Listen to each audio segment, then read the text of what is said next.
일본은 절망적이야. 여기서의 삶은 정말 지옥일 뿐이라고. 어떻게 살지 너무 막막해. 한국으로 너무 가고 싶어. 여기 한국행을 원하는 일본인 유이 씨가 있습니다. 왜 그렇게 한국으로 오고 싶어 하는지. 그 충격적인 사연 들어보겠습니다. 제 이름은 유이고 도쿄에 살고 있어요. 매일 아침 저는 같은 광경에 눈을 떠요.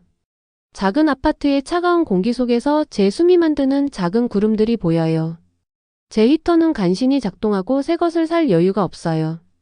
청구서는 매달 계속 높아지는데 제 월급은 그대로예요. 저는 전화회사에서 일하며 하루 종일 전화를 받고 있어요. 제 책상은 항상 줄어들 기미가 보이지 않는 서류 더미로 가득해요. 매일 하루가 끝날 무렵이면 컴퓨터 앞에서 구부정하게 앉아 있어서 어깨가 아프고 너무 많이 말해서 목소리가 거칠어져요. 전화 주셔서 감사합니다. 오늘 어떻게 도와드릴까요? 이 문구를 너무 많이 말해서 꿈에서도 들려요. 대부분의 전화 고객들은 뭔가에 화가 나 있고 제가 해결할 수 없을 때도 그들의 문제를 해결하려고 노력해야 해요. 하지만 제 삶에서 가장 최악의 부분은 직업이 아니에요. 제가 더 많은 돈을 벌지 못하는 동안 모든 것이 계속 비싸지는 것이에요. 월세는 오르고 식품 가격은 2배가 되고 겨울에 얼어붙는 방을 데우는 청구서는 걱정으로 제 배를 꼬이게 해요. 저는 종종 따뜻하게 지내거나 충분한 음식을 갖는 것 중에서 선택해야 해요. 오늘은 달랐어요. 제가 직장에 도착했을 때 뭔가 잘못된 느낌이 들었어요. 사람들이 대화하는 평소의 소음은 사라졌고 대신 모두가 작은 그룹으로 모여 창백한 걱정의 표정으로 속삭이고 있었어요. 저는 복도에서 제 동료 미사코를 봤어요. 무슨 일이야? 제가 그녀에게 물었어요. 아직 못 들었어? 큰 발표가 있을 거래. 그녀가 떨리는 목소리로 대답했어요. 사토 매니저가 우리를 회의에 불렀을 때 그의 목소리는 바깥의 겨울바람처럼 차가웠어요.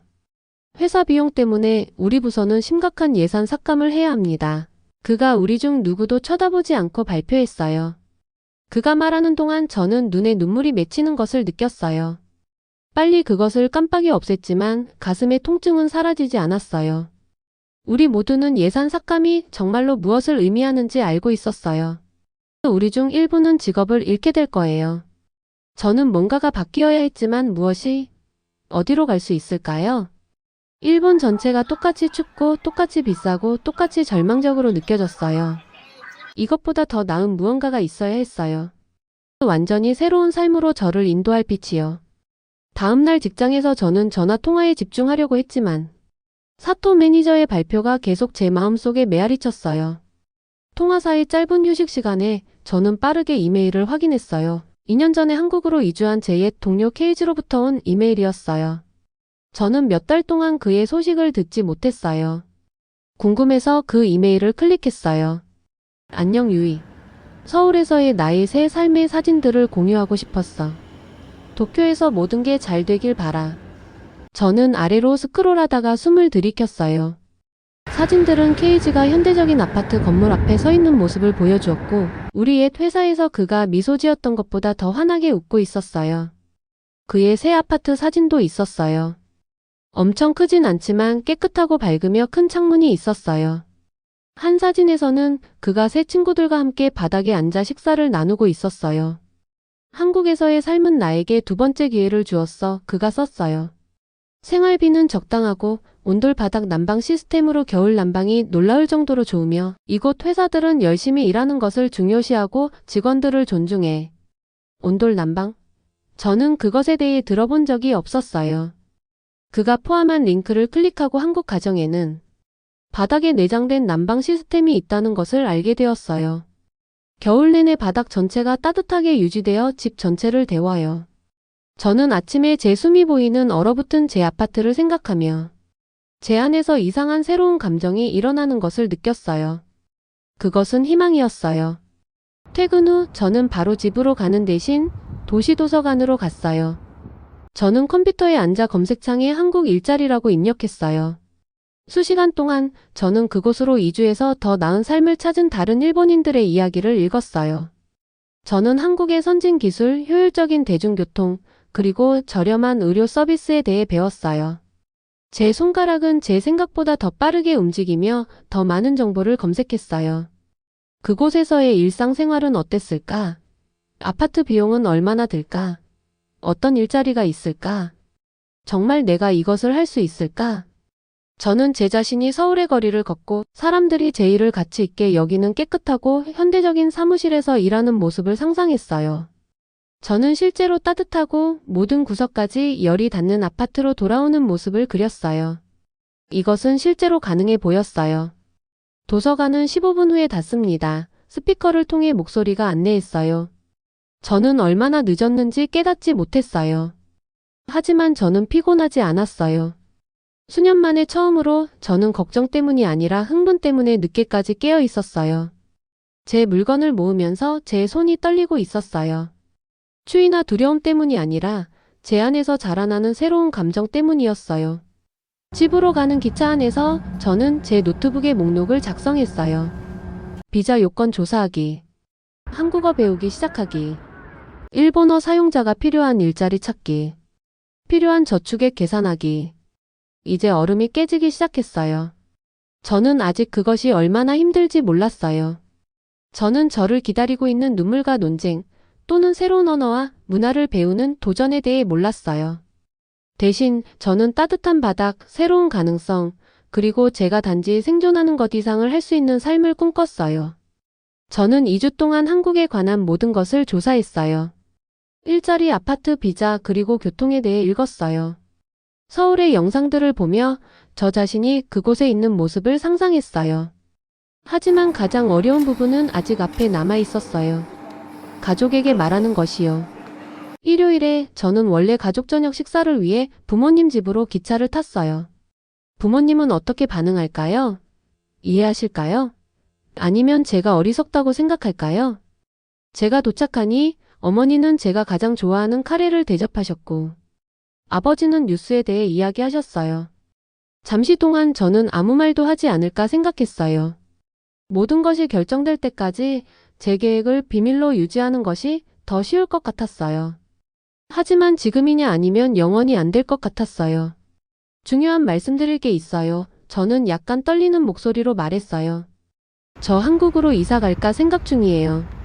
이어진 침묵은 너무 무거워서 그것이 제 피부를 누르는 것을 거의 느낄 수 있었어요. 아버지의 얼굴은 진한 빨간색이 되었고 어머니의 젓가락은 그녀의 접시 위로 덜그럭 떨어졌어요. 이게 무슨 헛소리냐? 아버지의 화난 목소리가 울려 퍼졌어요. 일본을 떠난다고? 가족을 떠난다고? 너의 의무감은 어디 있는 거냐? 하지만 아버지, 제발 들어보세요. 저는 일자리, 저렴한 주택, 더 나은 삶의 질에 대해 설명하기 시작했지만 그는 제가 말을 마치게 하지 않았어요. 내가 가족, 나라, 유산을 버린다고? 그는 의자에서 일어나며 소리쳤어요. 우리가 너를 이렇게 키웠니? 어머니의 반응은 더 조용했지만 똑같이 아팠어요. 눈물이 그녀의 눈에 가득 차서 뺨을 타고 흘러내렸어요. 이 집은 내가 없으면 텅 빌 거야. 그녀는 흐느꼈어요. 내가 모두에게 뭐라고 말하지? 내 딸이 우리를 떠나 외국으로 갔다고? 저는 지지를 바라며 할머니를 바라봤지만 그녀는 그저 자신의 손을 바라보며 그녀의 풍화된 얼굴은 읽을 수 없었어요. 항상 저를 이해했던 그녀조차도 실망한 것 같았어요. 그날 밤 저는 제 차가운 아파트로 돌아와 그 어느 때보다 기분이 나빴어요. 아마도 그들이 맞을지도 몰라요. 아마도 제가 이기적이고 감사할 줄 모르는 건지도 몰라요. 하지만 다음날 아침 얼어붙은 방에서 일어나 화난 고객들과 막다른 일을 또 하루 해야 한다고 생각했을 때 저는 제 결심이 돌아오는 것을 느꼈어요. 저는 한국어를 배우기 시작하기로 결정했어요. 매일 점심시간에 저는 헤드폰을 끼고 기본 문구를 연습했어요. 안녕하세요, 감사합니다. 저는 일본에서 왔습니다. 퇴근 후 일주일에 3번 저는 작은 어학원에 갔어요. 대부분의 학생들은 저보다 훨씬 어렸어요. 해외여행을 준비하거나 취업준비생들이었어요. 28세의 저는 나이가 많고 어울리지 않는다고 느꼈어요. 제 두뇌는 새로운 단어를 외우는데 더 느린 것 같았고 익숙하지 않은 소리는 제 혀가 만들기 어려웠어요. 포기하고 싶었던 밤들이 있었어요. 어느 날 저녁 한국어 문법에 관한 특히 어려운 수업 후 저는 단어카드로 둘러싸인 제 아파트 바닥에 앉아 좌절과 피로로 울었어요. 20대 후반에 새 언어를 배우는 것은 제가 예상했던 것보다 훨씬 더 어려웠어요. 하지만 다음날 아침 저는 일어나서 다시 시도했어요. 저는 출퇴근길에 한국 음악을 들었어요. 자막과 함께 한국 드라마를 보았어요. 아름답지만 복잡한 한글이라는 한국 알파벳을 쓰는 연습을 했어요. 제 가족도 포기하지 않았어요. 제 생각을 바꾸려는 시도에서요. 모든 전화 통화는 논쟁으로 변했어요. 아버지는 아예 저와 말을 하지 않으셨어요. 어머니는 매일 전화하셔서 눈물 어린 간청과 가족 책임에 관한 엄한 강의를 번갈아 하셨어요.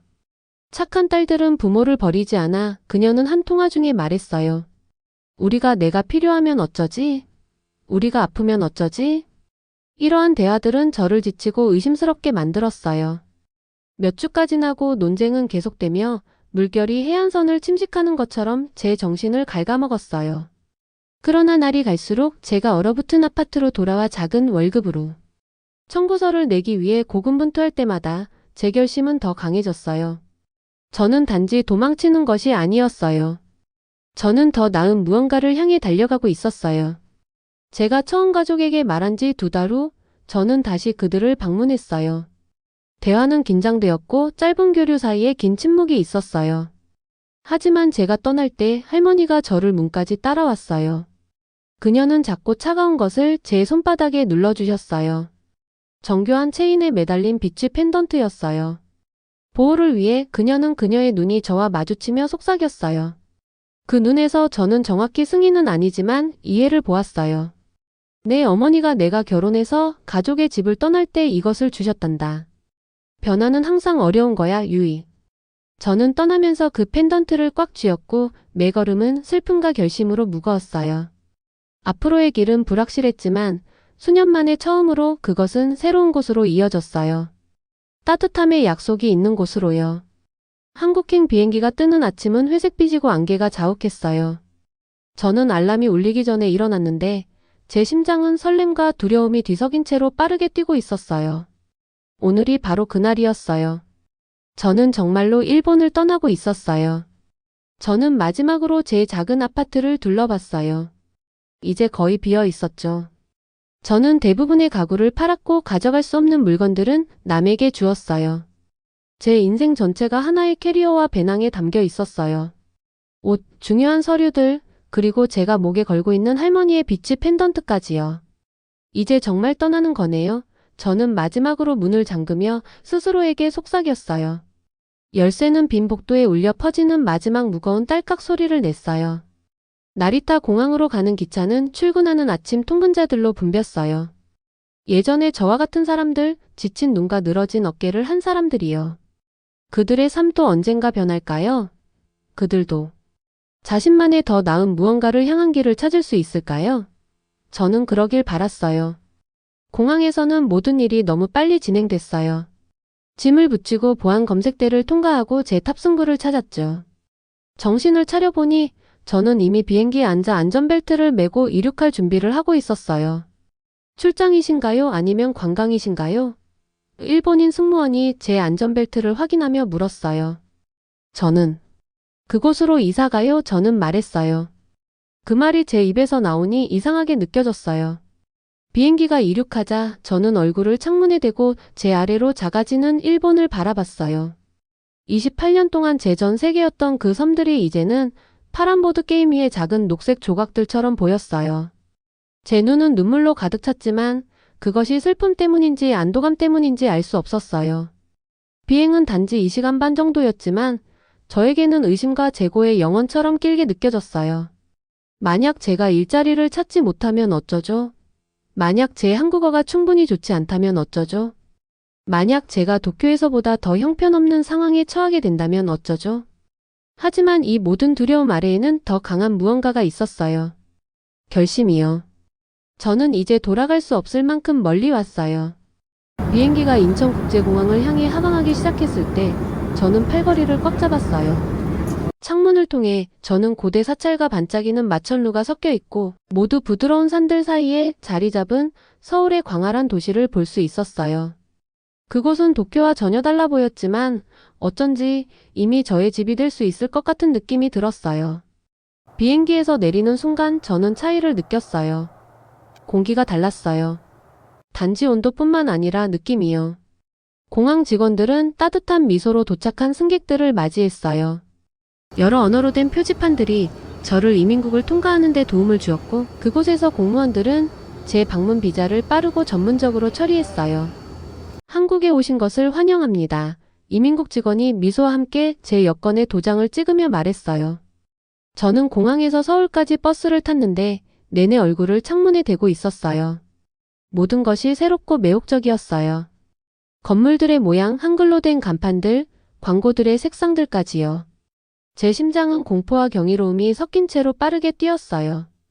오후가 되어 저는 온라인으로 빌린 작은 원룸 아파트에 도착했어요. 건물 관리인인 일본어를 조금 하는 친절한 여성은 저에게 열쇠 대신 도어 코드를 사용하는 방법을 보여주셨어요. 매우 안전해요. 그녀는 저를 안심시켰어요. 그리고 겨울에는 매우 따뜻하고요. 그녀는 따뜻함에 대해 농담하는 게 아니었어요. 제가 신발을 벗고 새 아파트의 바닥을 밟았을 때 저는 숨을 들이켰어요. 따뜻했어요. 유명한 온돌 난방 시스템은 바닥 전체가 부드러운 열을 내뿜어 제 지친 발을 통해 온몸으로 퍼져나갔어요. 수년 만에 처음으로 저는 육체적으로뿐만 아니라 감정적으로도 진정으로 따뜻함을 느꼈어요. 저는 따뜻한 바닥에 앉아 부드러운 표면 위로 손을 움직이며 안도의 눈물이 제 뺨을 자유롭게 흘러내리게 했어요. 한국인들에게는 당연한 이 단순한 편안함이 저에게는 세상에서 가장 큰 사치처럼 느껴졌어요. 그날 밤 저는 새 잠자리에 누워 위에 있는 낯선 천장을 바라봤어요. 내일은 제 첫 번째 면접이 있고 아직 완전히 익히지 못한 언어로 새로운 문화를 헤쳐나가는 모든 도전이 기다리고 있었어요. 저는 두려웠어요. 인정하고 싶은 것보다 더 두려웠죠.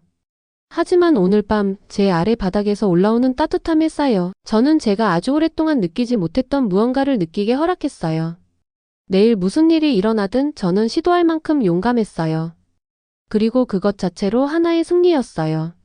제 인생의 새로운 장이 시작되는 이 순간 일본에서의 모든 어려움과 가족들과의 갈등이 새로운 시작을 위한 디딤돌이었음을 깨달았어요. 낯선 나라에서의 첫날 밤은 두려움과 설렘이 공존했지만 따뜻한 온돌 바닥은 마치 한국이 저를 환영해주는 것 같은 느낌을 주었어요. 창문 밖으로 보이는 서울의 밤 풍경을 바라보며 제가 정말 큰 결정을 했다는 것을 실감했어요. 하지만 이상하게도 후회는 없었어요. 오히려 내일이 기대되었죠. 어떤 어려움이 기다리고 있을지 몰라도 적어도 이제 저는 제 삶의 방향을 스스로 선택했다는 자부심이 있었어요. 저는 가족들에게 곧 좋은 소식을 전할 수 있기를 바랐어요. 언젠가 그들도 제 선택을 이해해 주길 바라면서 저는 서서히 깊은 잠에 빠져들었어요. 내일은 제 새 인생의 첫 번째 날이 될 테니까요. 한국에서의 첫 면접이 있는 날 아침 저는 일찍 일어났어요. 이 중요한 날을 위해 구입한 새 옷을 조심스럽게 입으면서 황금빛 햇살이 창문을 통해 들어왔어요. 저는 모든 것을 준비했어요. 한국어로 번역된 이력서, 거울 앞에서 100번도 넘게 연습한 자기소개, 회사까지 가는 길도 미리 확인해 두었죠. 그런데도 머리를 정리하면서 제 손은 떨렸고 배 속은 나비들로 가득 찬 것 같은 느낌이었어요. 회사는 서울 비즈니스 지구의 높은 유리 건물에 위치해 있었어요. 건물에 다가가자 저는 그 그림자 속에 서 있는 제 자신이 너무 작게 느껴졌어요. 내부는 모든 것이 세련되고 현대적이었어요. 오래된 컴퓨터와 바렌 카펫이 있는 도쿄의 옛 사무실과는 큰 차이가 있었죠. 면접이 시작되었고 모든 연습에도 불구하고 제가 신중하게 외웠던 한국어 단어들이 입안에서 뒤죽박죽 되었어요. 면접관들은 예의 바르게 대했지만 저는 그들의 눈에서 제가 그들에게 좋은 인상을 주지 못하고 있다는 것을 알 수 있었어요. 건물을 나올 때쯤 저는 제가 실패했다는 것을 알았어요. 그날 저녁 거절 이메일이 도착했어요. 정중하게 표현되어 있었지만 메시지는 명확했어요. 저는 그들이 찾고 있는 사람이 아니었어요. 사흘 동안 저는 거의 아파트에서 나가지 않았어요. 따뜻한 바닥에 담요를 두르고 앉아 제가 끔찍한 실수를 한 것은 아닌지 고민했어요. 제가 모아둔 돈은 제한적이었어요. 일자리가 없다면 결국 저는 패배감을 안고 일본으로 돌아가야 할 것이었어요. 그 생각은 공포로 제 가슴을 조이게 했어요. 하지만 나흘째 되는 날 아침 햇살이 제 작은 방을 가득 채우자 저는 결심했어요. 저는 한 번의 실패로 포기하지 않을 거예요. 이렇게까지 와서 지금 포기할 수는 없어요. 저는 스스로에게 말했어요.